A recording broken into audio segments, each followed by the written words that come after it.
एक शिव उपासक का सबसे बड़ा एक लक्ष्य होता है और शिव उपासक का जो लक्ष्य है वो है भगवान शिव की कथा को श्रवण कर कर शिव को अपने भीतर उतार। अब शिव को भीतर उतारना मतलब शंकर भगवान जैसे कैलाश पर रहते हैं और पूरा कैलाश शीतल है, ठंडा है, शांत है। उसी तरह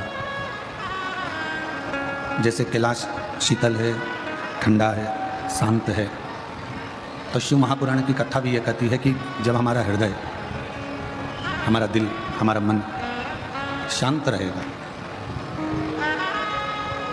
शीतल रहेगा, स्थिर रहेगा,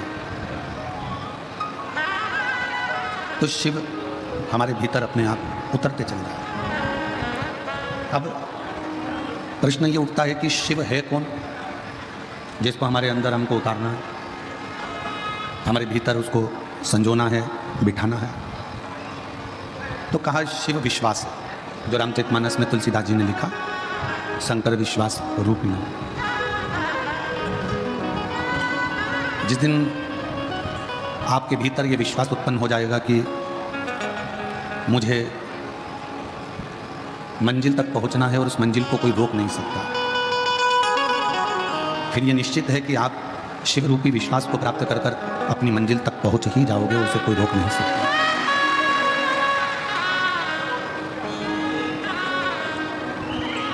एक शिव उपासक, एक भगवान शंकर की आराधना करने वाला, जो शिव को एक लोटा जल चढ़ाने वाला, शिव की भक्ति करने वाला, शिव की आराधना करने वाला, किसी विषम परिस्थिति में डोलता नहीं। शिव उपासक का सबसे बड़ा एक लक्ष्य होता है और शिव उपासक का जो लक्ष्य है वो है भगवान शिव की कथा को श्रवण कर कर शिव को अपने भीतर उतार। अब शिव को भीतर उतारना मतलब शंकर भगवान जैसे कैलाश पर रहते हैं और पूरा कैलाश शीतल है, ठंडा है, शांत है। उसी तरह जैसे कैलाश शीतल है, ठंडा है, शांत है, तो शिव महापुराण की कथा भी ये कहती है कि जब हमारा हृदय, हमारा दिल, हमारा मन शांत रहेगा, शीतल रहेगा, स्थिर रहेगा, तो शिव हमारे भीतर अपने आप उतरते चल रहा है। अब प्रश्न ये उठता है कि शिव है कौन जिसको हमारे अंदर हमको उतारना है, हमारे भीतर उसको संजोना है, बिठाना है। तो कहा शिव विश्वास, जो रामचरितमानस में तुलसीदास जी ने लिखा, शंकर विश्वास रूपिणी। जिस दिन आपके भीतर ये विश्वास उत्पन्न हो जाएगा कि मुझे मंजिल तक पहुंचना है और उस मंजिल को कोई रोक नहीं सकता,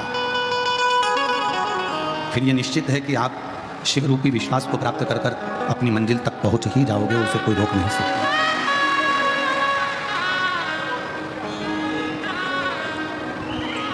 एक शिव उपासक, एक भगवान शंकर की आराधना करने वाला, जो शिव को एक लोटा जल चढ़ाने वाला, शिव की भक्ति करने वाला, शिव की आराधना करने वाला, किसी विषम परिस्थिति में डोलता नहीं, वो भटकता नहीं है।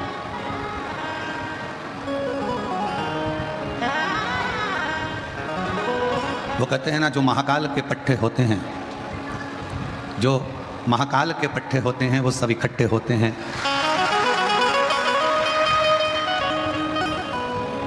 वो भटकते नहीं हैं, एकत्रित होकर जो सामने मुसीबत आई हुई होती है उस मुसीबत का सामना करते हैं। श्री शिवाय नमस्तुभ्यं।